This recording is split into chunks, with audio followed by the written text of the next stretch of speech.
Muy buenos días, un saludo especial en nombre de la doctora Gloria Estela López Jaramillo, presidente del Consejo Superior de la Judicatura, de los demás magistrados que integran la corporación. De igual forma, un saludo especial en nombre de la doctora Marilucero Novoa Moreno, directora de la Escuela Judicial Rodrigo Lara Bonilla. Sean todos bienvenidos a esta conferencia denominada Aproximaciones a la modernización del derecho contractual, que hace parte del 9º ciclo de capacitación en tecnologías de la información y las comunicaciones.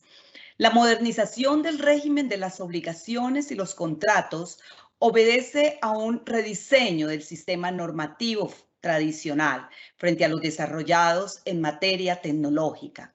El favorecimiento de las transacciones en el ámbito local e internacional y, por supuesto, la reformulación de algunos conceptos fuertemente arraigados en la doctrina, legislación y jurisprudencia locales con el fin de superar la perspectiva de contrato como un conjunto de deberes de conducta hacia una garantía de satisfacción de resultados.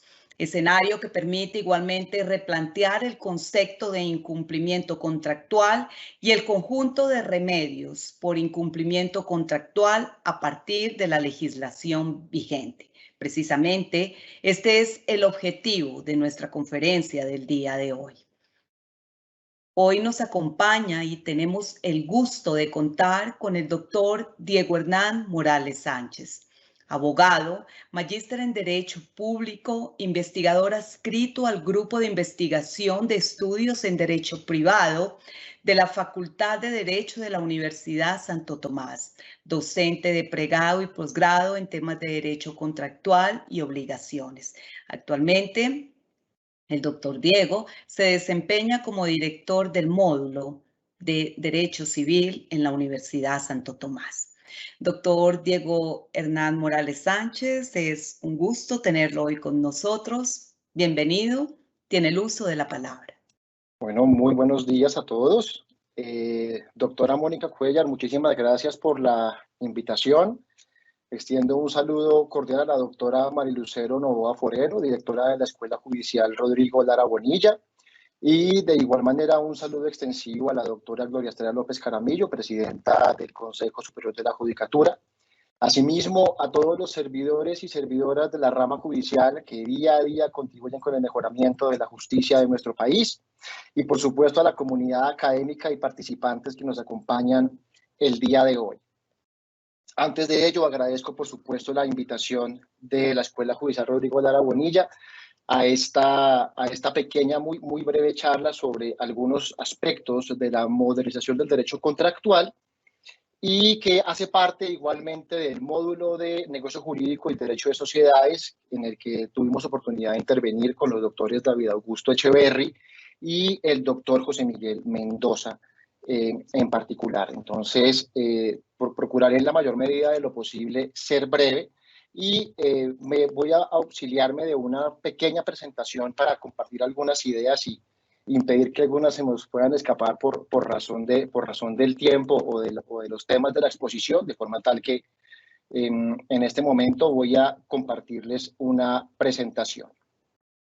Entonces, para comenzar, mientras voy aquí abriendo este archivito, una pequeña conspiración de sistemas, el propósito de este módulo de formación que desarrollamos está directamente relacionado con dos problemas puntuales.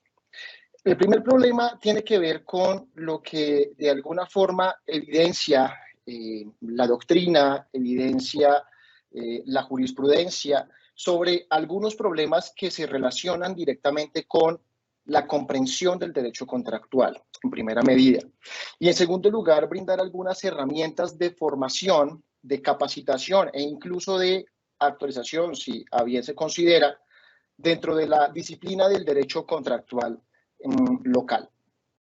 En esta medida, el propósito de este módulo es brindar herramientas, brindar elementos de discusión y brindar algunos factores o categorías de análisis que nos faciliten el estudio del derecho contractual. Pero entonces, en ese orden, de ideas, vamos a ubicarnos en dos modelos de tiempo distintos o dos conceptos de tiempo distintos.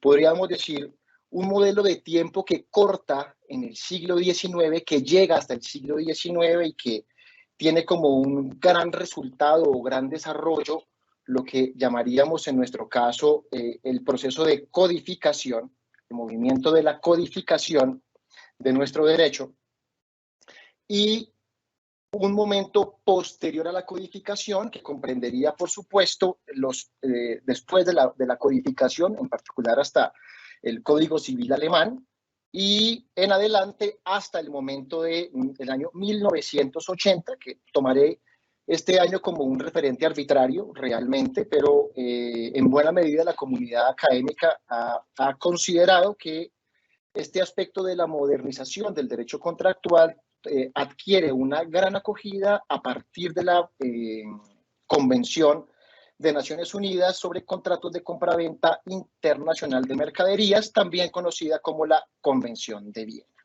Entonces, en ese campo vamos a ubicarnos. De acuerdo con ello, en primer lugar, frente al derecho contractual, vale la pena conocer el modelo económico asociado justamente a ese concepto de contrato. Es la economía la que termina definiendo justamente las transacciones, el alcance de las transacciones, el número de actores del mercado, y a partir de ello se sirve la tradición jurídica para definir un modelo de contrato. En ese orden, como les decía, nuestro primer corte de tiempo arrancaría entonces desde el augusto derecho romano y terminaría en el momento de la codificación. De esa forma, vamos a encontrar que el modelo económico vigente al momento de la codificación y que toma en buena medida como referencia la economía basada en el derecho romano, la comprensión de las transacciones en el derecho romano, tiene varios elementos. En primer lugar, frente al momento de la codificación, hay un fuerte arraigo del concepto de Estado-nación, un robustecimiento de las fronteras de los estados, un robustecimiento del aparato interno público estatal, la consolidación de los poderes públicos y una delimitación territorial. Es decir, es el momento, por supuesto, de los incipientes estados, de las coronas, que digamos, a partir de la formación del Estado moderno en el siglo XV, algunos para otros en el siglo XVI, se consolidan un concepto de Estado-nación, bien sea bajo las formas que se consideren de Estado liberal clásico, bajo monarquías o bajo simples regímenes liberales, como es el caso de Estados Unidos. En ese orden, ese concepto de Estado-nación tiene unas características particulares frente a la producción económica, frente a los bienes de consumo. Y en buena medida, ese reflejo de esos bienes de consumo, de esos bienes o de esos productos, toman como referencia justamente el modelo económico agricultor, rural, del derecho romano. Es decir, un modelo de cosas limitadas, un modelo de pocos actores del mercado, a veces un único actor del mercado, donde conceptos como monopolio no son un concepto realmente extraño o escandaloso en la medida en que solo hay unas pocas personas que se dedican a esa actividad, cualquiera que se considere dentro de este campo. En esa medida, entonces, si encontramos pocos actores del mercado dedicados a la producción de bienes o a la prestación de servicios, es lógico igualmente pensar que encontraríamos producciones y existencias limitadas. Y esas limitaciones podrían obedecer a dos factores, justamente la dinámica de la producción y también la dinámica o la comprensión subjetiva en torno a que tal vez como ese objeto no hay otro. De allí que hay una fuerte reverencia por las denominadas cosas de cuerpo cierto. Entonces, ese modelo económico depende de cuerpo cierto, está ligado al cuerpo cierto. Como esas cosas no hay otras, no se consiguen otras. Y en torno a esas mismas cosas de cuerpo cierto se estructura lo que conocemos como la teoría de riesgos. ¿Qué ocurre o cuáles son los efectos que se presentan cuando las cosas se destruyen, desaparecen o pierden valor por circunstancias no imputables a la conducta del deudor.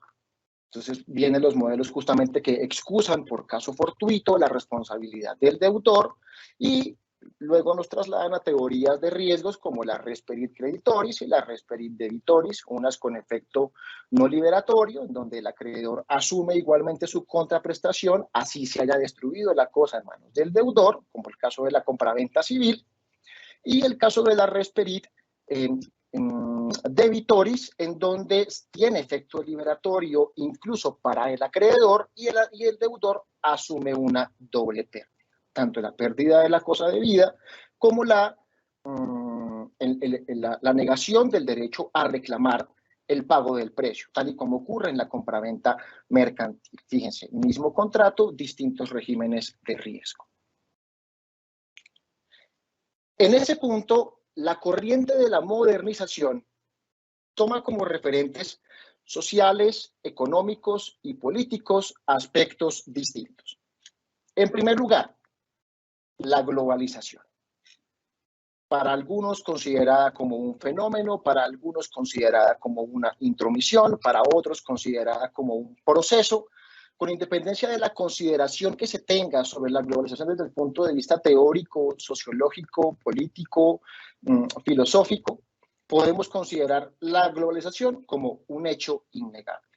Y ese hecho innegable, que es la globalización en sí misma, nos lleva también a replantear el modelo económico sobre al cual sirvieron nuestros códigos. Claramente el Código Civil colombiano, la preciosa obra de don Andrés Bello, a partir del Código Civil chileno y, por supuesto, del Código Civil de Napoleón de 1804, reformado hace unos años en el seno de Francia. En ese tema vamos a encontrar entonces que cambia el modelo de producción y cambia igualmente el modelo de cosas. Nos encontramos en un modelo entonces de economía industrializada, donde la producción ya no está limitada por un segmento como la agricultura, la ganadería o aspectos de contenido rural, sino una economía que trasciende a todos los servicios.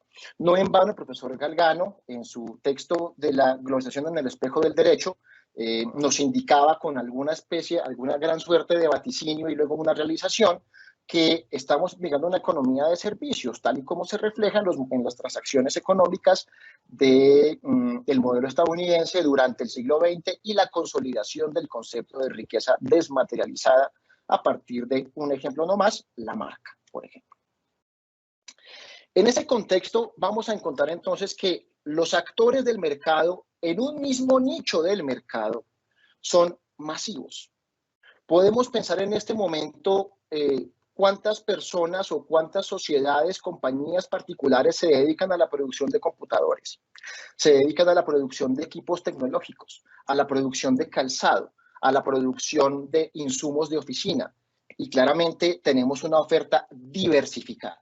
Entonces, en esa oferta diversificada encontramos un conjunto masivo de bienes y servicios, donde hay distintas formas en que las personas pueden satisfacer sus intereses y sus necesidades. Es en ese grupo entonces donde pasamos a trasladar la comprensión de las cosas y dejar de considerarlas como solo unas y solo esas y nada más que esas, en la medida en que en estos tiempos actuales todas las cosas, todos los servicios son sustituibles, son reemplazables. Por eso hablo aquí del concepto de bien fungible en el sentido de su posibilidad de ser reemplazados.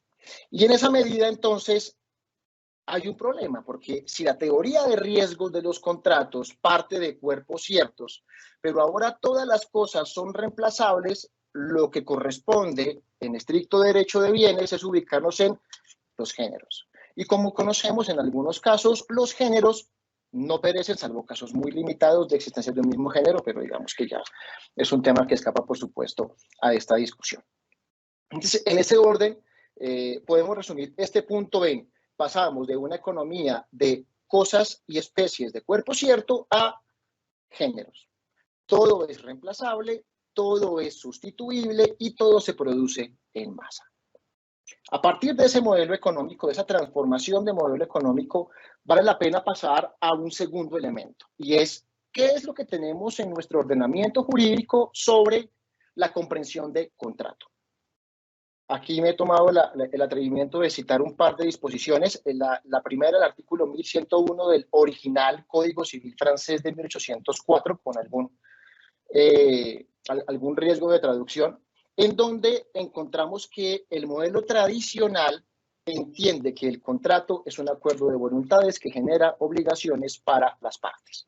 Pero ese concepto de obligaciones para las partes, si lo revisamos en el contraste del 1101 del Código Civil francés original y del 1495 de nuestro Código Civil, encontramos básicamente que hay un acuerdo de voluntades para hacer algo. El problema de este conjunto recae en algunos elementos puntuales. En primer lugar, el concepto de contrato entiende al contrato desde la perspectiva romana, escolástica tardía, de la tradición inicial del derecho internacional de Grotius, de Pufendorf, y por supuesto de la creación vastísima de Domá y Potier, que el contrato en realidad es una norma de deberes de conducta. Por tal razón, el concepto de incumplimiento contractual se entiende bajo la revisión de si se ha cumplido o no un deber de conducta exigible o atribuible a alguna de las partes del contrato. Y en tal medida, ese concepto de contrato está fuertemente relacionado con la construcción de un modelo de relación obligatoria unilateral. Una persona promete a otra algo, al concepto típico de la estipulación romana y el concepto típico de nuestro contrato. Es decir, hay una especie de sujeción del deudor al acreedor, de suerte tal que de alguna forma, como algunos lo han criticado, ese concepto presenta una legislación pro deudor y no una legislación pro acreedor. Entonces, en ese orden, vamos a encontrar que el concepto de cumplimiento se sujeta a revisar si efectivamente la conducta del deudor se ha resuelto, se ha realizado. Y ese incumplimiento, concepto del cual nuestras legislaciones no tienen un concepto construido o definido expresamente, como sí ocurre con algunos instrumentos de derecho uniforme y de soft law, vamos a encontrar que ese concepto de incumplimiento, en nuestro caso particular, podríamos encontrar en el artículo 1613 del Código Civil, en donde se indica que la falta de realización, la realización tardía o imperfecta de la obligación, concede al acreedor el derecho a reclamar perjuicios. Pero digamos que viene allí justamente la distinción entre, bueno, ¿y cuándo se entiende ese incumplimiento? ¿Es la falta del deber de conducta o qué otro elemento estructura ese incumplimiento? Y en ese orden, ante el incumplimiento del deudor, el acreedor queda investido de algunos poderes sobre los cuales tiene derechos, derechos de contenido patrimonial sobre, bien sea los bienes o bien sea sobre la obligación al deudor. Y en este caso, pues, bástenos con ubicarnos en el artículo 1546 del Código Civil, en donde al acreedor se le confieren un conjunto de remedios por incumplimiento, como lo denomina el derecho moderno, o diríamos en realidad derechos y acciones, medios de protección, otros los llaman pretensiones, pero digamos que estamos en el mismo escenario. Y es que ese escenario consiste en que el acreedor tendrá derecho entonces a elegir entre la resolución del contrato y la ejecución forzosa de la prestación, en ambos casos con reparación de perjuicios de manera subsidiaria, no como una pretensión principal, evento en el que el nuevo derecho de las obligaciones y de los contratos hace algunos reparos particulares, pero a continuación tendremos oportunidad de referirnos a ellos. Y en esos casos, entonces, como pueden, aquí en unas pequeñas palabras, cualquier otra circunstancia relativa, cualquier otro descubrimiento relacionado con el contrato no es incumplimiento. Entonces, básicamente podríamos referir esto a lo siguiente. El incumplimiento contractual, perdón, el cumplimiento contractual se contrae al deber de conducta del deudor. Verificado el deber de conducta del deudor con independencia de otra clase de circunstancias, no hay incumplimiento contractual. Y ese es un tema en el que posteriormente tendremos oportunidad de referir. Por oposición, en el modelo económico, la modernización del concepto de contrato parte de una perspectiva diferente. Y es que todo contrato en realidad es un instrumento destinado a la satisfacción de intereses de las partes. De forma tal que la lectura del contrato como simple conjunto de derechos, de deberes de conducta de las partes, tradicionalmente hablando, es una lectura limitada, es una lectura sesgada, es una lectura que deja de lado o que de alguna forma exonera, sin ninguna justificación, al deudor de cumplir con otro conjunto de conductas, de cumplir con otro conjunto de realidades o de aseguramiento de realidades que las partes se representaron al momento de la celebración del contrato. Al punto tal que, como hemos encontrado en algunas decisiones judiciales, se basta con indicar que si el deudor entrega una cosa al acreedor, el deudor ha cumplido con la obligación de entrega. Pero nada se dice sobre, y si la cosa resulta defectuosa, el interés del acreedor resulta resuelto, a lo que se entiende que no, eso no es incumplimiento, es un problema de la cosa como tal. Y sobre ese tema igualmente haremos alguna mención. Entonces, en este punto vale la pena referirnos a algunos instrumentos normativos de la modernización del derecho de las obligaciones y de los contratos. He tomado aquí, por supuesto, con total arbitrio, 5 elementos, 5 instrumentos de modernización del derecho de las obligaciones y de los contratos, muchos conocidos, otros tal vez están en ese proceso de divulgación y de conocimiento, pero tomo como eje central de esta discusión el número 1, la Convención de Viena de Naciones Unidas sobre contratos de compraventa internacional de mercaderías. ¿Por qué tomo la Convención de Viena como referente? En primer lugar, porque es derecho uniforme. En segundo lugar, porque hace parte de la legislación colombiana a partir de la Ley 518 de 1999 y la Convención de Viena ya está vigente en Colombia. Está vigente en Colombia desde el año 2002. Sin embargo, los escenarios en que ha tenido lugar la aplicación de la Convención de Viena han sido bastante limitados con miras en la revisión de las soluciones a las controversias contractuales. Y claramente la Convención de Viena permite superar algunas dificultades de los modelos tradicionales romano-germánicos europeos que en gran medida se encuentran en este momento en curso de modernización. Nos falta, por ejemplo, nos falta el caso español que adopte una propuesta de modernización, pero ya tenemos como referentes el caso del Código Civil alemán y el Código Civil francés, reformados desde 2002 y 2016 respectivamente.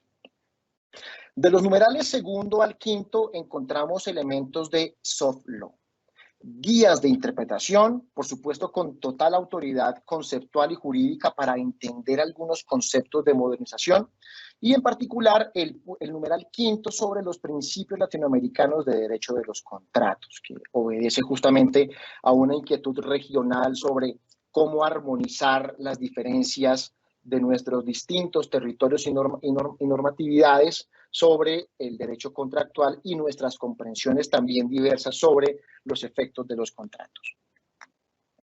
En ese punto, entonces, este concepto de modernización del derecho contractual tiene varios elementos que vale la pena destacar.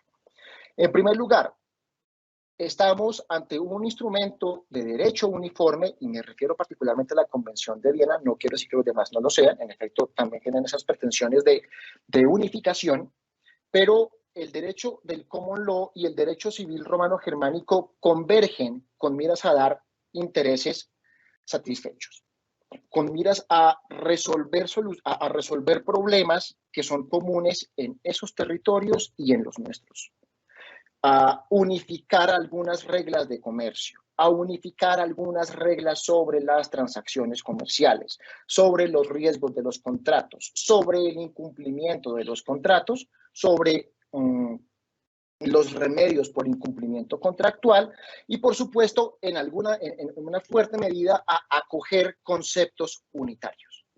Y esos conceptos unitarios no admiten distinciones o discusiones en la medida en que a mayor distinción o mayor discusión pueden complicarse algunas reglas de aplicación o de integración de los contratos. Ya no me refiero simplemente a los internacionales, donde aplicaría, por ejemplo, la Convención de Viena en los estados que la han ratificado, sino también en donde los operadores judiciales locales pudieran aplicar la Convención de Viena como norma del caso o criterio de caso por vía de analogía, en cual nada se opone en la medida en que hace parte de la legislación local. En segundo lugar, no se distingue el incumplimiento. Incumplimiento es cualquier conducta, sea imputable a las partes o no, en la medida en que no se satisfaga el interés del acreedor. Cualquier circunstancia puede ser constitutiva de incumplimiento y eso producirá, por supuesto, otros efectos que tendremos oportunidad de revisar en un momento. Del mismo modo, una distinción o una separación entre la culpa del deudor, asumiendo que tal vez la distinción entre obligación de medio y resultado resulta obsoleta y pudiéramos considerar que cualquier ocurrencia de culpa, aun si la obligación es de medio, en la medida en que esté conectada con la insatisfacción del acreedor, configura incumplimiento del contrato, más allá de la calificación de la culpa y, por supuesto, de la gradación de la culpa, que en algunos casos ha previsto el Código Civil, frente a la utilidad de los contratos a las partes. Y en ese punto, igualmente, el concepto de sistema unitario o unificación de el concepto de incumplimiento y de los remedios por incumplimiento contractual. Digo remedios en el entendido del régimen de la Convención de Viena, pero podemos aquí acuñar cualquier equivalente, derechos y acciones, pretensiones, ya digamos como resulte al gusto de los participantes.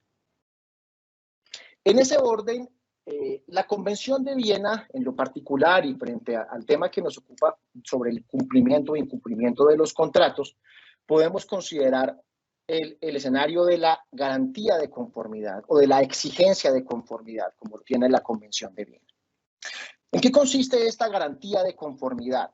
Y es que la simple entrega de cosas o la simple realización de la conducta, en términos del régimen anterior o del régimen tradicional, no es cumplimiento del contrato. Si revisamos puntualmente el artículo 1627 del Código Civil sobre el concepto de pago, el pago nos indica, ese concepto de pago indica que es el cumplimiento de lo debido conforme al contrato. Pero ese entendido de conforme al contrato se ha limitado justamente a verificar si el deudor ha cumplido con la entrega de la cosa o ha cumplido con la obligación de hacer o ha efectivamente se ha atenido a la abstención que le ha sido impuesta o que él se ha impuesto igualmente a favor de otro. En ese orden de ideas, el objeto contractual, y en esa medida vamos a encontrar una gran diferencia frente a nuestros vicios en los negocios jurídicos, donde el objeto contractual no se requiere que exista al momento de la celebración del contrato. Cuando revisamos, por supuesto, las normas de la compraventa en el Código Civil y el Código de Comercio, la cosa debe existir o se espera que exista al momento de la celebración del contrato, so pena de nulidad absoluta. En estos casos, la distinción es otra. En estos casos es que partimos de la separación del objeto, diferenciando el objeto real del objeto ideal. Y el que protege el régimen moderno de las obligaciones y de los contratos es el objeto ideal. ¿Qué es lo que las partes se han representado?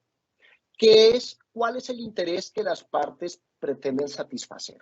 ¿Cuál es ese propósito práctico que sirve al interés de las partes? En lo que, citando una expresión del profesor Federico de Castro y Bravo, un referente en temas de monetización de derecho contractual, ¿qué es ese interés digno de especial protección jurídica? Más allá de considerar efectivamente el objeto real de la cosa, sino qué es lo que las partes quieren, satisfacer sus intereses. Y a eso sirven los contratos, en realidad.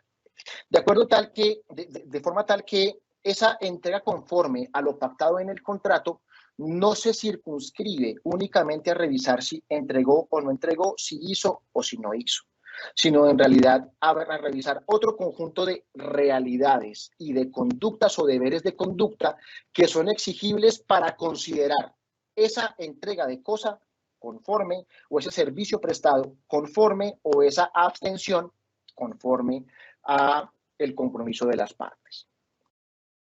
En ese orden, hay una fuerte discusión, hay una gran dificultad que se nos presenta con el entendido de algunas obligaciones que tal vez, digamos, sin alguna justificación, sin una razón suficiente, han trascendido el tiempo, han pasado el tiempo. En el sistema, en la tradición antigua jurídica romana, encontrábamos que ante la insuficiencia de las acciones de la compraventa, que correspondía al pretor romano, vinieron a presentarse posteriormente dificultades en torno a las cosas compradas en los mercados, particularmente animales y esclavos. Y vino en ese momento a considerar el edil curul que existía entonces un conjunto distinto de acciones, un conjunto diferente de acciones, en donde solo se ocupará de aquellas cosas que reunieran esas características, pero que presentaran algunas situaciones ocultas llamadas redivitorias o vicios ocultos en estas. Surgieron entonces en ese momento las llamadas acciones edilicias. Y esas acciones edilicias, básicamente nuestro código civil francés, el código civil alemán, el código civil chileno, nuestro código civil colombiano, pues no fueran ajenos a esta tradición, acogiendo la figura de acciones redivitorias con contenido resolutorio y acción redivitoria con contenido de rebaja de precio, es decir, derivados de vicios ocultos. Como sea, en uno y otro caso, lo que encontramos es déficits de protección del comprador, una preeminencia de trato en las obligaciones, aun si fueran cosas en estos tiempos adquiridas bajo economía masiva, entendiéndolas aún como si fueran cuerpos ciertos. Y entonces vienen grandes dificultades en el plano de lo judicial, en donde se exponen los compradores y por supuesto sus apoderados judiciales a, en algunos casos, el exceso de discrecionalidad judicial, que digamos no es un elemento que pretendo aquí poner en discusión, sino que justamente como la norma no otorga márgenes de precisión, no otorga distinciones, sino tal vez algunos que exista al momento de la cosa, que exista al momento del contrato, que nos hubiera informado ese vicio al comprador, de la forma tal que él hubiera desistido o lo hubiera pedido rebaja de precio. Pero llegamos al campo de la escogencia de la acción. Y en esa medida, si revisamos el régimen especial de la obligación de saneamiento, encontramos varias cosas. Primero, la entrega de cosas con vicios ocultos conforme al Código Civil y al Código de Comercio no constituye incumplimiento contractual, en primer lugar. En segundo lugar, existen distintos términos de prescripción ante el descubrimiento de un vicio oculto en la cosa. De forma tal que si producto del uso de la cosa se refleja un vicio en esta, pero ha transcurrido, por ejemplo, el término de 6 meses del Código de Comercio, tenemos un comprador completamente desprotegido en estos casos. Igualmente, nada dice el Código Civil ni el Código de Comercio sobre la reparación de perjuicios. Hay unas normas hay unas reglas, perdónenme, que ha concretado la jurisprudencia y que por supuesto se entienden de la legislación mercantil, en donde cuando se omite el deber de información existe la obligación de reparar el perjuicio al comprador. Pero nada dice nada se encuentra mejor sobre los elementos relacionados con y si la cosa me causa daño, y si la cosa causa perjuicio a otros bienes de mi patrimonio, y si la cosa digamos, solamente se limita a este problema de la información, de forma tal que en ese punto podemos evidenciar una consolidación de desprotección en perjuicio del comprador, que tiene un legítimo derecho de reclamar la satisfacción de su interés, pero que las limitaciones del ordenamiento jurídico de alguna forma lo vuelcan a asumir o quedarse con la cosa en mal estado o a resignarse con la rebaja del precio. Pero en buena medida eso no contribuye a que se satisfaga, perdónenme, ese interés del acreedor. Entonces, en ese punto viene el problema de si a través del derecho uniforme de las obligaciones y los contratos, el derecho, esta corriente de la modernización, podemos superar esta clase de problemas. Y en efecto, lo que se ha entendido bajo los instrumentos de derecho uniforme y por supuesto bajo la reforma, particularmente la reforma del Código Civil alemán del año 2002, vigente en 2002, es que el mismo Código Civil alemán renunció al modelo de vicios ocultos y pasó al modelo de la falta de conformidad, para considerarla un escenario de incumplimiento contractual.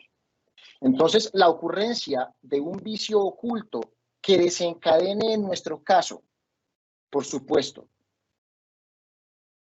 la alternativa de rebaja de precio o la alternativa de resolución contractual, en cualquier caso, se considera una falta de conformidad y, por tanto, un incumplimiento imputable al deudor.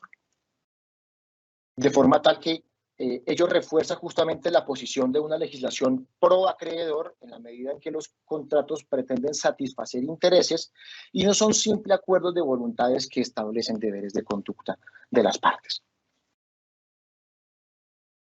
De acuerdo con eso, este concepto de incumplimiento contractual adquiere entonces otras características, llega a otros escenarios. En primer lugar, como lo ha reconocido la doctrina, como lo ha reconocido igualmente la jurisprudencia, estamos en presencia de conceptos fragmentados de incumplimiento contractual. Algunos profesores, como el profesor Jorge Oviedo Albán, ha destacado que en algunos contratos existen microsistemas de incumplimiento contractual. Y en efecto, si ustedes revisan los contratos civiles y los contratos mercantiles, en buena medida de ellos hay elementos puntuales de incumplimientos que solo son predicables en esos contratos. En el comodato, en la agencia, por citar un par de ejemplos.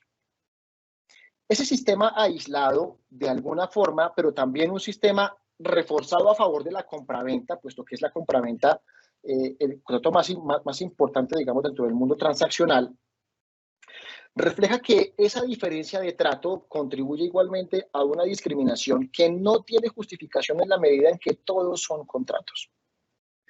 Es innegable la importancia de la compraventa.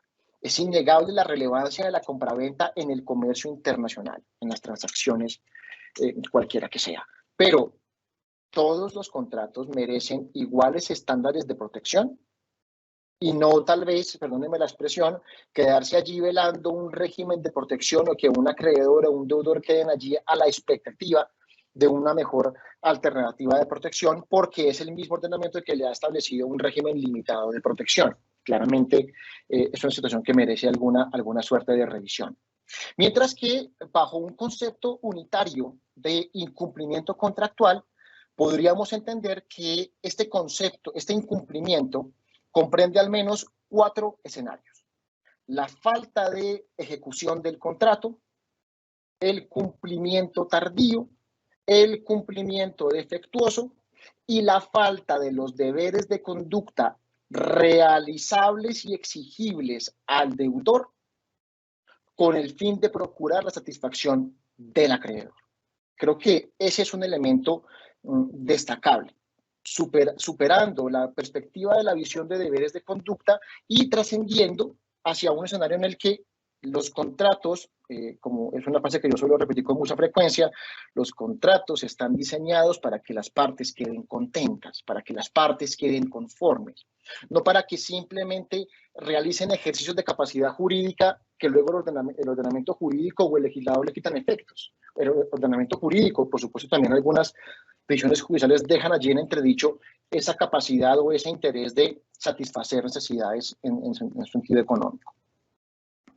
De acuerdo con ello, igualmente podemos superar el régimen de la responsabilidad subjetiva. en algunos casos, y valga la pena aquí citar la obra del profesor Manuel Morales Moreno sobre las claves de la modernización del derecho de los contratos. El profesor Morales Moreno encuentra que el régimen de culpa efectivamente ha servido para distinguir la obligación de medio y de resultado, pero en nada se opone a que, si entendemos el contrato como una garantía de satisfacción de intereses, pudiéramos igualmente comprender que la ocurrencia de la culpa es justamente la insatisfacción del interés del acreedor a partir de una conducta atribuible directamente al deudor. Más allá de revisar la culpa, la diligencia debida, si obró con cuidado, si obró con prudencia, si se atendió al mandato de la lex artis para algunos procedimientos profesionales, pero simplemente verificar que la ocurrencia de la culpa constituye incumplimiento contractual. De esa forma superamos la discusión entre culpa subjetiva, responsabilidad subjetiva objetiva. Es una responsabilidad con alguna tendencia objetivada, en donde la culpa o el dolo son incumplimiento propiamente dicho, y por tal razón confiere al acreedor los derechos a invocar los remedios por incumplimiento contractual del ordenamiento jurídico. Siguiente tema, la teoría de los riesgos. ¿Qué hacemos con el riesgo de las cosas? Porque en últimas, fíjense como lo iniciaba hace un rato ya, la compraventa civil aplica el régimen res perit creditoris, la compraventa mercantil aplica el régimen res perit debitoris, pero en última los intereses no quedan satisfechos. Luego podemos decir incumplimiento excusado, incumplimiento no excusado. En estos casos del régimen de la modernización, lo que podemos destacar es que los incumplimientos, sean imputables o no a la conducta de las partes, son incumplimientos y por tal razón el deudor debe procurar la satisfacción del interés del acreedor.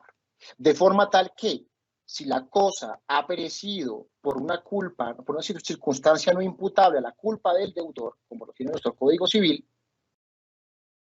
el hecho que la cosa se haya desaparecido en nada exonera al acreedor, al deudor, perdónenme, de satisfacer el interés del acreedor. Luego, ¿habrá algún remedio supletorio para ello? La reparación del perjuicio, por ejemplo, o asumir que la entrega de cosas sea con cargo a un tercero, pero no contribuir, citando el caso de la res perit creditoris, a que el acreedor queda vinculado, se mantiene vinculado, debe cumplir con la prestación faltante, pago de precio, por ejemplo, y el deudor queda, digamos, de alguna forma exonerado, justificado conforme a la regla de res perit creditoris, pero el interés del acreedor queda desprotegido. O sea, seguimos considerando, es un efecto, digamos, derivado de la consideración de aún las cosas de género se siguen tratando como cuerpo cierto.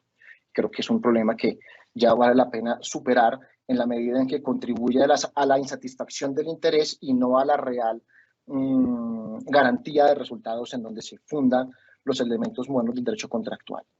Y en ese punto, frente al incumplimiento contractual, como también lo comenté al inicio del día de hoy, de esta pequeña charla, encontramos igualmente que los remedios disponibles podríamos limitarlos a dos, y me refiero en la perspectiva civil y mercantil. No quiero, por supuesto, en este caso, apuntar a la perspectiva del derecho del consumidor de la Ley 1480 de 2011, en donde hemos encontrado otro conjunto de remedios por incumplimiento, pero bajo la protección del consumidor.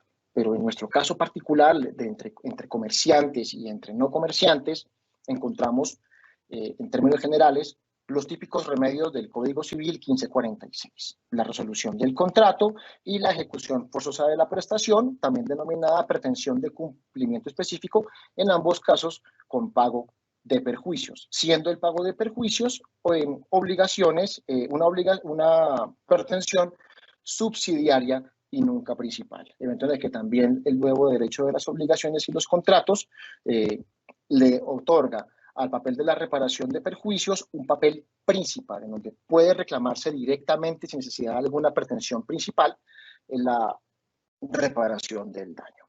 Entonces, en estos eventos, para terminar esta pequeña charla del día de hoy, quiero ofrecerles algunas conclusiones puntuales sobre el tema. En primer lugar, podemos destacar que los instrumentos de derecho uniforme y en particular la Convención de Viena, que es una ley de la República de Colombia, que está próxima a cumplir una vigencia de 20 años, es un instrumento que nos permite resolver controversias contractuales. Es un instrumento que nos permite igualmente acercarnos a la modernización del derecho contractual a partir del llamado imperio de la ley del 230 de nuestra Carta Política. Pero además es un sistema estructurado, organizado, articulado, que nos permite superar confusiones de nuestro ordenamiento jurídico. Confusiones que, por supuesto, no se puede acusar con mal sentido la obra de don Andrés Bello, ni mucho menos de la honorable comisión redactora de nuestro Código de Comercio, sino que son eventos que van sucediendo justamente por el azar de las circunstancias, por la transición del tiempo, y que merecen considerarse justamente a partir de la realidad de nuestro comercio, de la realidad de las transacciones. En muchos eventos nuestro Código de Comercio supera escenarios que el Código Civil arrojaba confusiones, pero no obstante siguen presentándose algunas dificultades en esta medida, particularmente en la comprensión judicial, en la escogencia de las acciones. Y por citar una sentencia en particular que resulta paradigmática sobre esta confusión entre el tratamiento y la desprotección de compradores, la sentencia de la Sala Civil de la Suprema de Justicia de septiembre del año 2005, con ponencia del doctor Edgardo Villamil Portilla, en donde la Corte hace un delicado ejercicio de revisión del incumplimiento contractual, de la infracción de los deberes de entrega, también, por supuesto, fundamentándose en la tradición ya consolidada desde el punto de vista jurisprudencial de la Corte, particularmente las sentencias del año 83 y 86, con ponencia del doctor Bonivento, pero el escenario de desprotección resulta allí latente, resulta allí palpable, en la medida en que el acreedor termina siendo obligado a soportar una cosa absolutamente inútil para sus intereses. Creo que allí es un tema donde esa confusión normativa que ofrece justamente la diferencia de trato y las complejidades a veces irritantes del régimen de vicios ocultos pueden superarse con el régimen de la falta de conformidad. En un segundo lugar, podemos considerar que hay una transformación de este modelo típico romano de la stipulatio romana, del modelo de por medio del cual una persona se compromete a otra para dar, hacer o no hacer, a considerar en que el contrato en realidad es un escenario de colaboración de las partes. Las partes deben colaborar para que se realice ese interés contractual. Y en esa medida trascender de la obligación unilateral, como la tenían, digamos, la stipulatio romana y el concepto tradicional hasta 1804, fijado en el Código Civil francés, a una transición a un modelo en donde las partes colaboran activamente, tienen conductas activas no solamente de contenido prestacional, sino también conductas activas de realización de sus intereses, de satisfacción de sus intereses. El contrato es sumamente importante para la economía y no podemos conducirlo al fracaso por alguna situación o una simple disposición de contenido legal que a veces puede limitar la comprensión de las partes, la comprensión de los operadores jurídicos e incluso la comprensión que en algunos casos también tiene la misma doctrina sobre ese interés protegido perseguido por las partes a partir de un contrato. En un tercer lugar, los contratos operan como garantías de satisfacción de intereses. La satisfacción de intereses puede lograrse de distintas formas. Luego, eso es un momento apropiado, razonable, y teniendo la Convención de Viena como norma de derecho interno, considerar que nada se opone a que pudiéramos aplicar remedios por incumplimientos supletorios distintos de los que aparecen en nuestro Código Civil, en nuestro Código de Comercio y, por supuesto, conforme a nuestro procedimiento civil aplicable, considerando que el interés de las partes se encuentra insatisfecho, se encuentra en peligro y, por supuesto, la compatibilidad de ese remedio posiblemente aplicable frente a la economía de los contratos.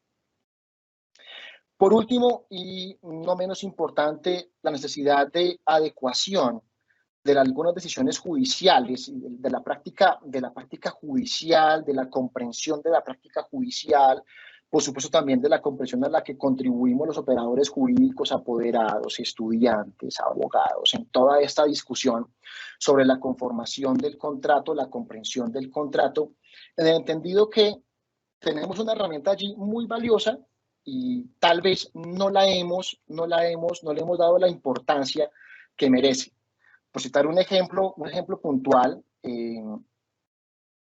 la Universidad Carlos III de Madrid tiene un pequeño repertorio de jurisprudencia sobre la aplicación de casos en la Convención de Viena por algunos territorios, principalmente España y Latinoamérica. En ese caso, este repertorio dirigido por la doctora Pilar Perales Vizcasillas encuentra que a la fecha, desde el punto de vista judicial, jurisprudencial, solo encontramos 8 sentencias que vinculan la Convención de Viena, en algunos casos tal vez como dichos de paso, en algunos casos como norma de gobierno de caso, y en un evento muy puntual en donde la Corte apela al deber de mitigación de daños, en una sentencia del año 2010, pero realmente es preocupante el escenario en el que pues, la Convención de Viena está próxima a cumplir su segunda década y solo tenemos 8 casos que la vinculan y que tal vez pudieran facilitar la solución de algunas controversias contractuales. Esto sería mi presentación. Doctora Mónica, gracias por el tiempo, gracias por la oportunidad nuevamente, y con esto pues doy por terminada mi presentación. Muchísimas gracias. Gracias, doctor. Doctor Diego, vamos al fragmento de preguntas. La primera, doctor. ¿La modernización del derecho contractual implica renunciar a la tradición de nuestros códigos civil y de comercio? No, doctora, de ninguna manera, de ninguna manera. En algún momento se pensó que los proyectos de sustitución del Código Civil, recientemente el proyecto de la Universidad Nacional de Colombia, un proyecto que no tuvo acogida en el año 2018, si no estoy mal, promovido por la Universidad San Buenaventura, son proyectos que implicaban renunciar a todo el ordenamiento jurídico, y soy partidario de negarme a renunciar a esa tradición jurídica. Lo que deberíamos hacer, como en su momento lo sugirió don Andrés Bello en su justificación, en su presentación del código al Congreso de Chile, es: los tiempos son cambiantes, las realidades también son cambiantes. Luego, no podemos esperar que las legislaciones se mantengan inalterables, intocables, inmodificables por el paso del tiempo. Y en esa medida, esto no implica renunciar a la tradición jurídica ni hacer tabula rasa de la tradición francesa y de, por supuesto, todo ese vasto contenido tras de sí, ni mucho menos descartar la tradición alemana que también se ha introducido en nuestro Código Civil y en nuestro Código de Comercio, ni mucho menos la tradición italiana del Código Civil del 42, sino realmente tenemos un instrumento que nos puede ayudar a resolver los problemas de interpretación judicial, de integración de los contratos, de incumplimiento contractual, de escenarios de cumplimiento contractual y, por supuesto, de remedios por incumplimiento contractual. En esa medida, el tema sería: no renunciemos. Lo que tenemos tal vez puede mejorarse, pero cuando algo está en crisis no tiene por qué renunciarse. En realidad, la invitación sería realmente a integrar la Convención de Viena de a poquito, paulatinamente. Tal vez de alguna forma, alguna vez me comentaba un operador judicial, es que es muy rebuscado. Sí, en efecto, tal vez nuestra zona de confort jurídico, perdónenme esa expresión, a veces nos vuelve reacios a la transformación. Pues es que es una transformación que hace parte de nuestro ordenamiento jurídico hace 20 años y aún seguimos dándole la espalda. Creo que es el momento de perderle el miedo, de acercarnos a la Convención de Viena, de revisar algunas reglas de la Convención que nos pueden servir para resolver los problemas por incumplimiento contractual, y particularmente el caso de los vicios ocultos en las cosas que han generado gravísimos casos de desprotección de acreedores, compradores en los contratos, doctora. Siguiente pregunta, doctor. Doctor, por favor, active su cámara. Está activa, doctora. Sí, permítame Sí, acá. señora. Ok, gracias. ¿Cuáles serían las consecuencias o efectos derivados de la ausencia de modernización del derecho contractual? Bueno, las consecuencias podrían ser muchas. A mí particularmente me gusta una palabra tal vez por su sentido crítico y es el rezago. El rezago.